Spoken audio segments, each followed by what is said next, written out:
United nation एक मौजूद है, वो कभी भी चाहता है पूरी की पूरी बस्ती उसने खत्म कर दी। क्या कर रहे हो मुंह तुम कभी वो ये कहता है कि हम गाजा में जाके एक रिसोर्ट बनाएंगे, नौजवानों के बारे में कहता है इनको हम मार देंगे।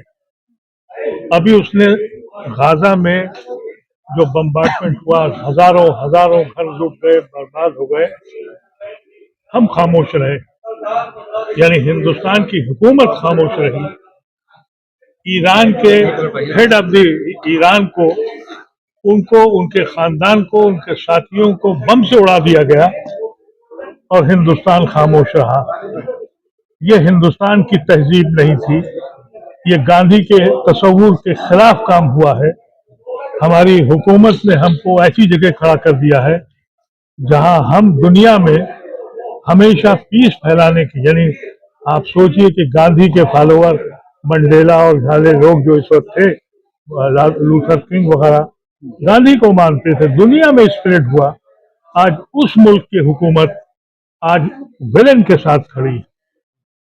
तो हम ये बताना चाहते हैं कि यहाँ की आवाम ईरान के साथ है, यहाँ की आवाम फिलिस्तीन के साथ है, यहाँ की ईरान उन गुंडों के खिलाफ है जो एक वाशिंगटन में बैठा है और एक तेल अवीव में बैठा है।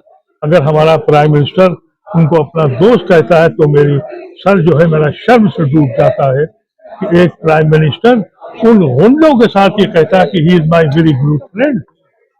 अफसोस और बद अफसोस, ये गांधी के मुल्क में हो रहा है। आज भी उसने ये कहा है, बेशर्मी ये कि आज भी कहा है वाशिंगटन ने कि वो बहुत हमारा, यानी एक अल्फाज में है कि मेरे को पालतू आदमी है, हम जो कहते हैं वो करते हैं, and he is a good actor. कि अब हमने कह दिया कि 30 दिन और पेट्रोल खरीद लो, कोई जवाब नहीं है हुकूमत का। बेशर्मी की हद है। ये क्या चाहते हैं, ये किस तरह का विकसित भारत है? हिंदुस्तान में कभी ऐसे सरेंडर किया है? ऐसा निकम्मा और डरा हुआ कोई प्राइम मिनिस्टर हुकूमत आई है?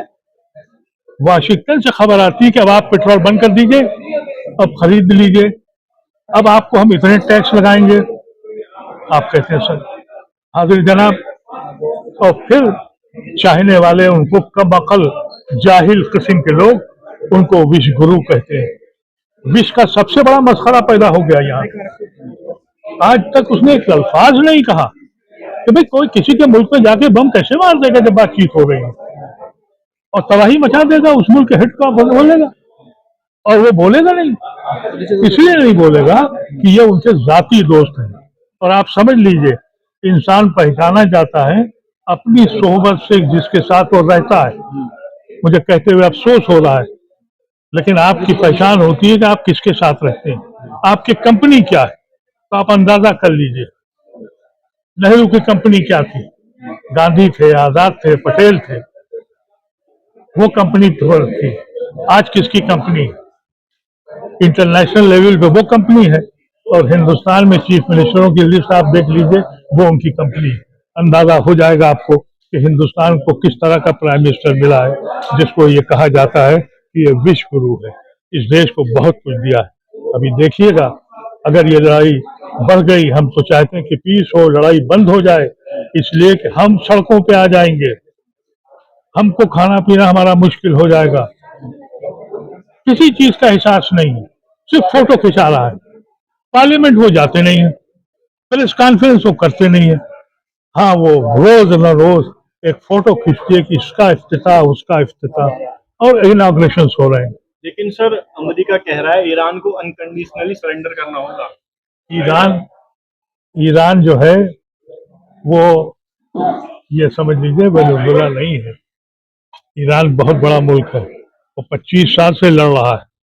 10 साल उसको लड़ाया गया इराक से के थ्रू, 20 साल से उसके ऊपर सैंक्शन है, और उसने ऐसी मिसाइल बनाई है कि दुनिया हैरत में है। वो नेशन है, वो मुल्क है नहीं, एक नेशन है जिसकी बहुत पुरानी तारीख है, जैसे हिंदुस्तान की तारीख। ये जो अमेरिका और ये जो मुल्क हैं, ये जो नए नए बनाए गए हैं, कब्जा करके बने हैं, इनको क्या मोहब्बत होगी अपने मुल्क से? जो जिस नेशन का है उसको उससे मोहब्बत होती है।